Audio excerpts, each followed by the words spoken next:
The pandemic will create a significant legacy in its wake. Many of the issues we face are being sat at the door of COVID-19, but the reality is that issues such as the ones I'm going to highlight have been accelerated by the pandemic rather than caused by it. The first is isolation and loneliness. There was an article in the Times today, that's Friday, July 9th, that states that 20% of adults under 35 say they have only one or no close friends. A report titled Age of Alienation from the Onward think tank states that the proportion of people between 18 and 34 who say they have only one or no close friends has tripled in a decade. Again, certainly the pandemic has contributed to this, but it certainly isn't causal. This was happening way before we even knew about COVID. The report is suggesting that the introduction of civic service, or in other words, compulsory volunteering, may be brought into societal policy rather, moving forward, may be brought into, I think they're making a pitch for that to be part of legislation with government and amongst ministers.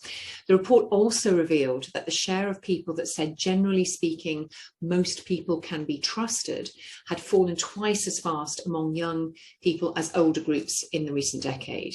Those aged 18 to 24 are 3 times more likely, 48%, to trust their neighbours over those aged 65, and they sit at only 15%.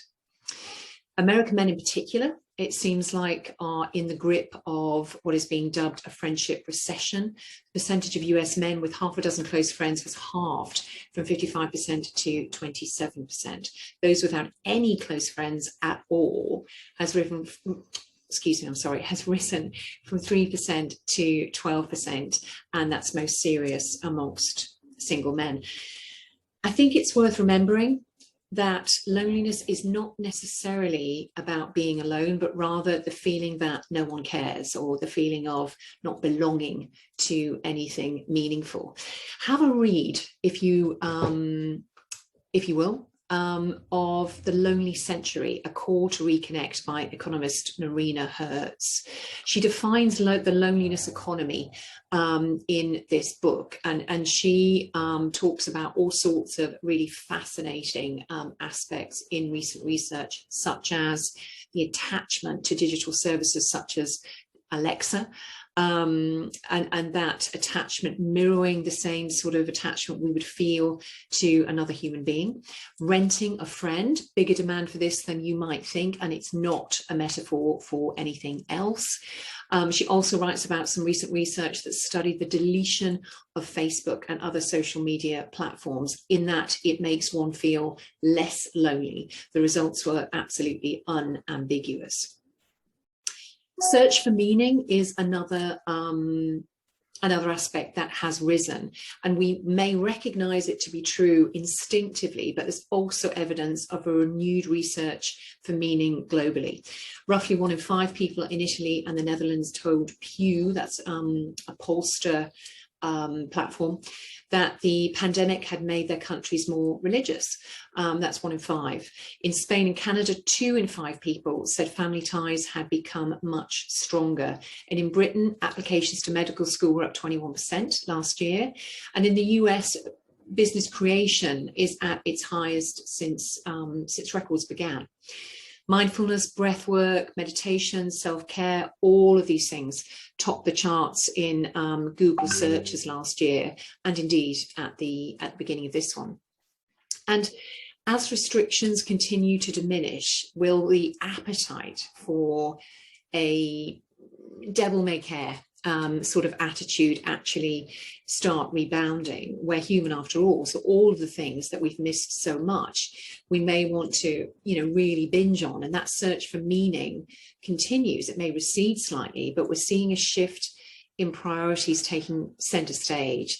Choice of where to work from, choice of career, renewed feelings about keeping things local, concern for the planet. And part of that research for meaning also revolves around keeping ourselves physically well and healthy, and discussion around our immune systems, how to improve it, how to protect it, and that's really stepped up its game, both in a light-hearted way as well as in serious conversation and the pursuance of solution. Now, this is rather interesting because it's something that really interests me on a personal level. But the one thing most scientists would agree on that affects the ability of your immune system to respond is stress. Being able to effectively manage or fight or flight response is key to that.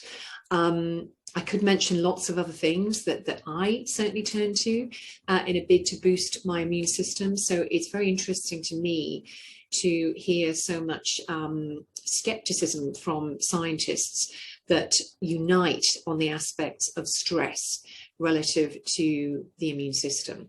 So as a pandemic takeaway, we know that connections with others, a search for greater meaning in life, and the need to manage stress for countless reasons are front and center. So all of this means a much more joined up, holistic, people-focused approach to life. So how seriously are you taking it for yourself, for your employees, friends, within your community? What are you observing? It's a really interesting thing to look at and ponder.